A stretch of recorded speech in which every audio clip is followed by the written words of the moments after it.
Shalom jemaat Tuhan, senang sekali kita bisa berjumpa lagi dalam acara Light of Revival, renungan firman Tuhan yang akan menuntun kita di sepanjang hari ini.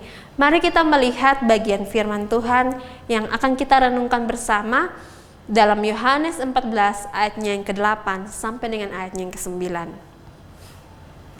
Kata Filipus kepadanya, "Tuhan, tunjukkanlah ke Bapa itu kepada kami. Itu sudah cukup bagi kami." Kata Yesus kepadanya, "Telah sekian lama aku bersama-sama kamu, Filipus, namun engkau tidak mengenal aku? Barang siapa telah melihat aku, ia telah melihat Bapa. Bagaimana engkau berkata, tunjukkanlah Bapa itu kepada kami?" Belajar dari Filipus.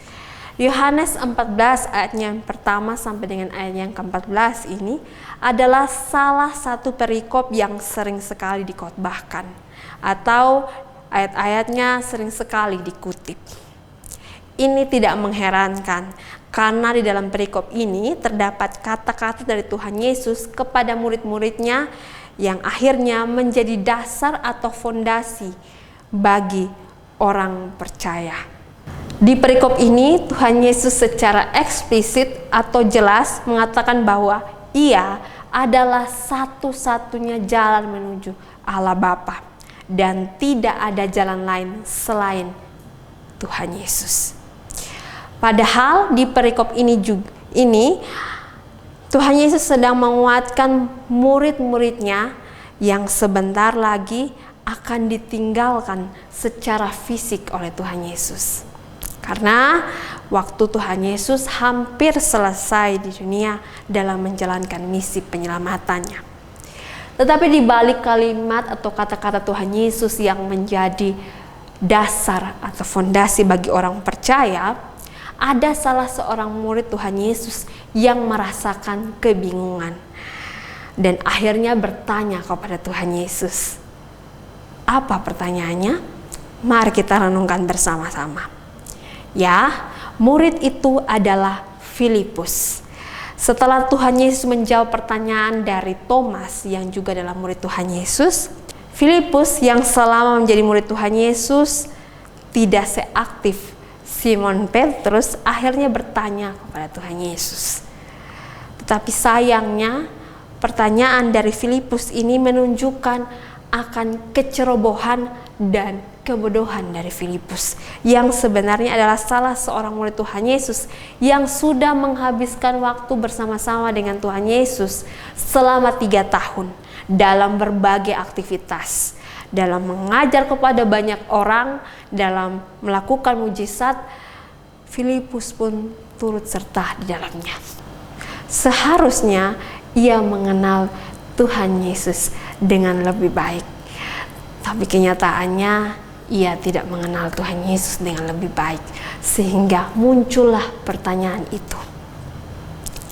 Dari Filipus kita belajar bersama-sama bahwa sedekat atau sebanyak apapun waktu yang kita habiskan dalam gereja ataupun dalam pelayanan di luar, tidak dapat memastikan bahwa kita secara mutlak mengenal dengan baik Tuhan kita, Tuhan Yesus.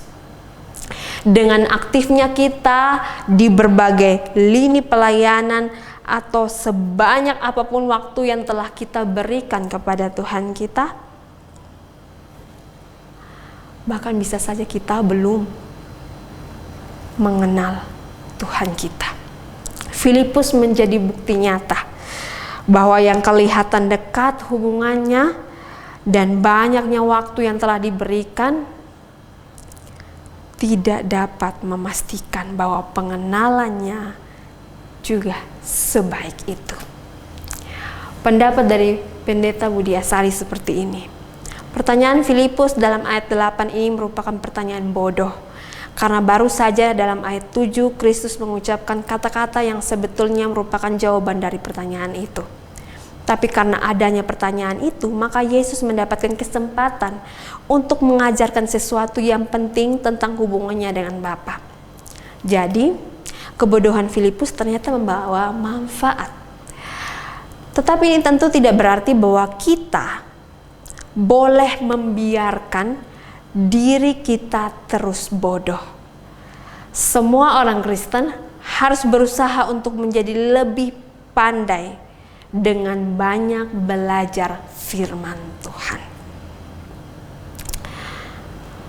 Mari kita belajar dari Filipus. Belajar untuk tidak menyia-nyiakan waktu yang Tuhan berikan kepada kita.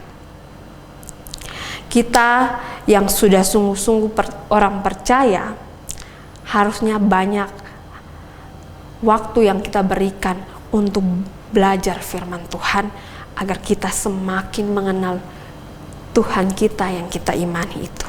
Banyak orang merasakan puas karena sudah sungguh-sungguh percaya kepada Kristus, mereka tidak mau belajar lagi. Ini adalah kepuasan atau pemikiran yang keliru. Karena justru kita harusnya setelah sungguh-sungguh percaya, harus makin banyak waktu yang kita berikan untuk belajar mengenal Dia. Apalagi kita yang terjun dalam ladang pelayanan, kita yang aktif dalam kegiatan gereja, harusnya waktu yang kita berikan untuk melayani Dia seimbang dengan pengenalan kita terhadap Dia. Kita harus memastikan bahwa kita yang terlibat aktif dalam pelayanan sudah sungguh-sungguh mengenal Dia dan sungguh-sungguh memiliki iman yang benar terhadap Dia. Iman bahwa Ia satu-satunya jalan kepada Allah Bapa. Jangan sampai kita hanya aktif pelayanan, tetapi belum pernah mengenal Dia dengan sungguh-sungguh dan belum pernah percaya kepada Dia dengan sungguh-sungguh. Mari belajar dari Filipus. Biarlah firman Tuhan ini menolong kita sebagai orang yang percaya. Mari kita berdoa. Tuhan Yesus, terima kasih untuk renungan firman Tuhan ini. Kami diingatkan, kami disadarkan untuk memberikan waktu kami untuk mau mengenal Engkau dengan lebih dalam lagi, dengan lebih baik lagi, dengan memberikan waktu kami banyak untuk belajar firman Tuhan. Ampuni kami Tuhan jika Engkau dapati kami sering lalai, kami sering menyia-nyiakan waktu yang Engkau berikan kepada kami dengan tidak sungguh-sungguh belajar tentang Engkau Tuhan melalui firman-Mu. Biarlah melalui renungan ini kami mengambil keputusan yang benar untuk sungguh-sungguh belajar tentang Engkau lebih baik lagi. Dalam nama Tuhan Yesus Kristus kami telah berdoa. Amin. Jemaat Tuhan, mari jadikan firman Tuhan sebagai terang dan pelita dalam kehidupan kita. Tuhan Yesus memberkati kita.